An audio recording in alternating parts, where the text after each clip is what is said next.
প্রিয় শিক্ষার্থী বন্ধুরা, মহাপরিচালক কার্যালয় যুব উন্নয়ন অধিদপ্তর কর্তৃক একটি নিয়োগ বিজ্ঞপ্তি প্রকাশিত হয়েছে। আজকে আমি এই নিয়োগ বিজ্ঞপ্তিটি সম্পর্কে আপনাদের সামনে আলোচনা করব। চলুন কথা না বাড়িয়ে ভিডিওটি শুরু করি।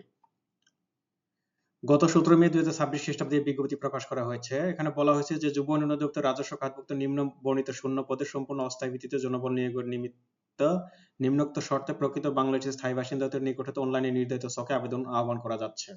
অর্থাৎ রাজস্ব খাতভুক্ত অস্থায়ী ভিত্তিতে, অর্থাৎ এটি পরবর্তীতে স্থায়ী হয়ে যাবে সেই কথাই বলেছে। তাহলে আমরা দেখে নিই হচ্ছে পদের নাম। পদের নাম এখানে হচ্ছে সহকারী উপজেলা যুব উন্নয়ন কর্মকর্তা। পূর্ব পদ ছিল ক্রেডিট সুপারভাইজার। পদ সংখ্যা হচ্ছে 242। নিঃসন্দেহে একটি বড় সার্কুলার। বেতন স্কেল ও গ্রেড হচ্ছে 12,500 থেকে 30,230, 11তম গ্রেডের একটি চাকরি। শিক্ষাগত যোগ্যতা বলছে কোনো স্বীকৃত বিশ্ববিদ্যালয় হতে দ্বিতীয় শ্রেণীর স্নাতক বা সমমানের ডিগ্রি। বন্ধুরা এখানে একটি কথা বলেছে যে যুব উন্নয়ন অধিদপ্তর গত পয়লা অগ্রহায়ণ 1432 অর্থাৎ 16 নভেম্বর 2025 তারিখের এই স্মারক মূলে যে নিয়োগ বিজ্ঞপ্তিতে যারা আবেদন করেছিলেন তাদের পূর্বের আবেদন কার্যকর থাকবে, পুনরায় আবেদন করার প্রয়োজন নেই সেই কথাই বলেছে। অর্থাৎ 16 নভেম্বর 25 তারিখে যে আবেদনটি তারা বিজ্ঞপ্তি ছেড়েছিল আবেদনের, সেই আবেদন যারা করেছে তাদেরকে নতুন করে আর আবেদন করার প্রয়োজন নেই। তাহলে এখন আমরা দেখে নিব, এখন আমরা দেখব আবেদন ফর্ম পূরণ ও পরীক্ষা অংশগ্রহণ নিম্ন বর্ণিত শর্তাবলী। এখানে বলেছে 23/6/2026 খ্রিস্টাব্দে প্রার্থীর বয়স সর্বনিম্ন 18 বছর, সর্বোচ্চ 32। এছাড়া আপনারা সবাই জানেন যে সরকারি আধা সরকারি স্বায়ত্তশাসিত যে কোনো প্রতিষ্ঠান যা কর্মরত থাকেন অবশ্যই তাদের যথাযথ কর্তৃপক্ষের অনুমতি নিয়ে আবেদন করতে হবে, অর্থাৎ অনাপত্তিপত্র দাখিল করতে হবে।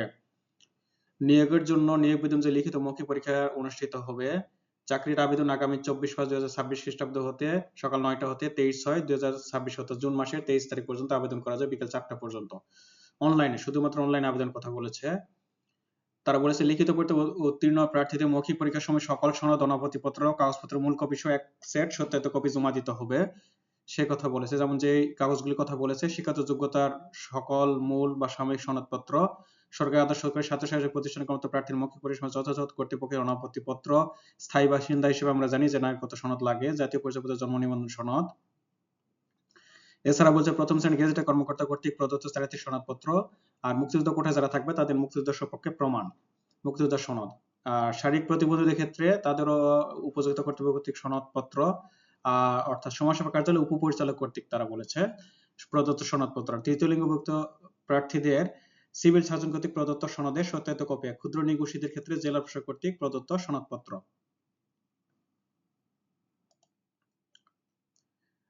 এরপর বলেছে বাংলাদেশের নাগরিক নন এমন কারোর সাথে বিবাহিত বা বিবাহ করার জন্য প্রতিশ্রুতিবদ্ধ কেউ হইলে আবেদন করার প্রয়োজন নেই, অর্থাৎ তারা যোগ্য বিবেচিত হবেন না। সত্যায়নের ক্ষেত্রে অবশ্যই প্রথম শ্রেণী গেজেটেড কর্মকর্তা হতে হবে এবং কর্মকর্তার সুস্পষ্ট নাম ও পদবি সহ সিল থাকতে হবে।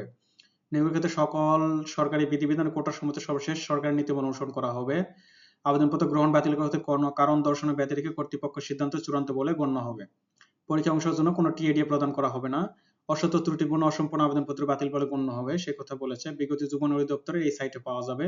লিখিত মৌখিক পরীক্ষার তারিখ, সময়, অন্যান্য তথ্য এই সাইট এবং এই যে টেলিটক একটি সাইট থেকে এই সাইট হতে জানা যাবে, ওয়েবসাইট হতে জানা যাবে।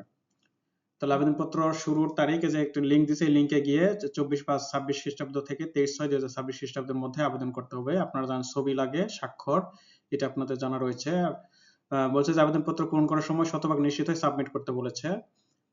আর অনলাইনে আবেদনপত্র পূরণ করার পরে অনলাইন যে অ্যাপ্লিকেন্ট কপি থাকে সেটা প্রিন্ট করে আপনাদের প্রয়োজনে রাখতে হবে এবং মৌখিক পরীক্ষার সময় এক কপি জমা দিতে হবে। এসএমএস এর বিষয়গুলো আপনারা জানেন। এখানে ফির কথা বলছে 168, আর ক্ষুদ্র নিগোষ্ঠী বা অনগ্রসর যারা হয়েছে তাদের জন্য 56 টাকা।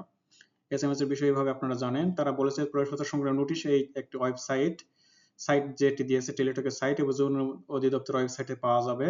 আর যে মোবাইল নাম্বার সেটি সচল রাখতে হবে, কারণ এই মোবাইল নাম্বারেই আপনাদের সকল এসএমএস এবং প্রয়োজনীয় নির্দেশাবলী যাবে সে কথাই বলেছে। ইউজার আইডি প্রেরণের বিষয় আপনারা জানেন।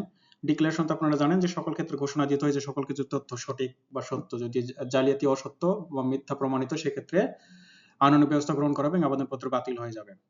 এখানে সর্বশেষ বলেছে নিয়োগকারী কর্তৃপক্ষ কোনো কারণ দর্শানোর ব্যতি রেখে নিয়োগ বিজ্ঞপ্তি কার্যক্রম স্থগিত, বিজ্ঞপ্তিতে উল্লেখিত পদ সংখ্যা হ্রাস বৃদ্ধি এবং কোনো শর্ত অনুচ্ছেদ সংশোধন, পরিবর্তন, সংযোজন, সময় পরিবর্তন ও বাতিল করার ক্ষমতা সংরক্ষণ করেন সেই কথাই বলেছে।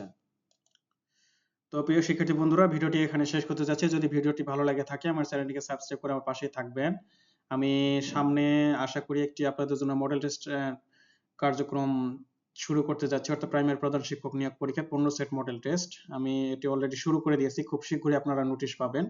আশা করি মডেল টেস্ট পরীক্ষার মাধ্যমে আপনারা আপনাদের কাঙ্ক্ষিত যে প্রধান শিক্ষক নিয়োগ পরীক্ষার প্রস্তুতি নিতে পারবেন আশা করব। তো সে পর্যন্ত ভালো থাকবেন, ধন্যবাদ।